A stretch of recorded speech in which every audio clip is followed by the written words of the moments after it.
Hi all, ಎಲ್ಲರೂ ಹೇಗಿದ್ದೀರಾ?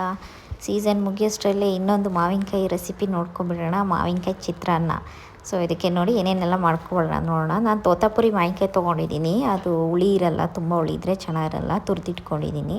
ಕೊತ್ತಂಬರಿ, ಈರುಳ್ಳಿ, ಕರ್ಬೇವಿನ ಸೊಪ್ಪು, ಹಸಿಮೆಣ್ಸಿನ್ಕಾಯಿ, ಕಡಲೆ ಬೀಜ, ಕಡಲೆಪಪ್ಪು ಇಷ್ಟೇ ಬೇಕಾಗುತ್ತೆ. ಇನ್ನೇನು ಬೇಡ. ನಾರ್ಮಲ್ ಚಿತ್ರಾನ್ನ ಥರನೇ. ನಿಂಬೆಹಣ್ಣು ಬದಲು ಮಾವಿನಕಾಯಿ ಹಾಕ್ತಾಯಿದ್ದೀವಿ ನಾವು. ಮೊದಲಿಗೆ ನೋಡಿ ಬಾಣಲಿ ಇಟ್ಕೊಂಡು ಎಣ್ಣೆ ಹಾಕ್ಕೊಂಡು ಕಡಲೆ ಬೀಜ, ಕಡಲೆಪಪ್ಪು ಹಾಕ್ಕೊಳ್ತಾಯಿದ್ದೀನಿ, ಕಡಲೆಬೇಳೆ.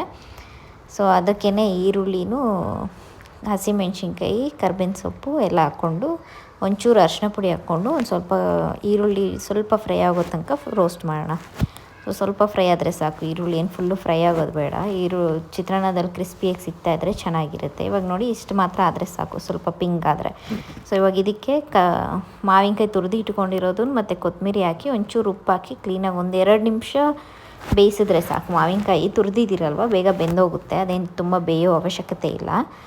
ಸೊ ಹಾಗೆ ಇಳಿಸಿಕೊಂಡು ಹಾಕ್ಕೊಳ್ಳೋರು ಇದ್ದಾರೆ. ನಾನು ಸ್ವಲ್ಪ ಫ್ರೈ ಮಾಡ್ಕೊಳ್ತೀನಿ, ಹಸಿ ವಾಸನೆ ಹೋಗಲಿ ಅಂತ. ಸೊ ಬಾಯಿಗೆ ಅಷ್ಟು ಇದು ಸಿಗೋದಿಲ್ಲ, ಅದು ಕಹಿಯಾಗಿ.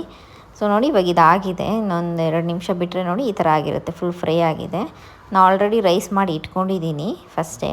ಸೊ ಇವಾಗ ಅದನ್ನು ಮಿಕ್ಸ್ ಮಾಡ್ಕೊಂಬಿಡೋಣ. ನೋಡಿ ಫುಲ್ ರೈಸ್ ಹಾಕ್ಕೊಂಡು ಇವಾಗ ನಿಮ್ಗೆ ಎಷ್ಟು ಕ್ವಾಂಟಿಟಿ ಬೇಕೋ ಅಷ್ಟು ಹಾಕ್ಕೊಂಡು, ನಾನು ಇಲ್ಲೊಂದು ಇಬ್ಬರಿಗೆ ಆಗೋಷ್ಟು ಮಾಡ್ಕೊಳ್ತಿರೋದು ರೈಸ್ ಕಡಿಮೆನೇ ಮಾಡ್ಕೊಂಡಿದ್ದೀನಿ. ನೀವು ಜಾಸ್ತಿ ಬೇಕಿದ್ರೆ ಗ್ರೇವಿ ಜಾಸ್ತಿ ಮಾಡ್ಕೋಬೋದು. ಸೊ ಹಾಕಿ ನೀಟಾಗಿ ಮಿಕ್ಸ್ ಮಾಡಿಕೊಂಡು ಉಪ್ಪೆಲ್ಲ ಕರೆಕ್ಟಾಗಿದೆಯಾ ಅಂತ ಈ ಪಾಯಿಂಟಲ್ಲಿ ಚೆಕ್ ಮಾಡಿಕೊಂಡ್ರೆ ಸಾಕು. ಕಡಿಮೆ ಇದ್ದರೆ ಈ ಪಾಯಿಂಟಲ್ಲಿ ನೀವು ಉಪ್ಪು ಹಾಕ್ಕೋಬೋದು ಸ್ವಲ್ಪ. ಸೊ ಹುಳಿಗೆ ಏನು ಬೇಕಾಗಲ್ಲ. ನೋಡಿ ಎಷ್ಟು ಚೆನ್ನಾಗಿರೋ ಅಂಥ ಮಾವಿನಕಾಯಿ ಚಿತ್ರಾನ್ನ ರೆಡಿಯಾಗೋಗುತ್ತೆ.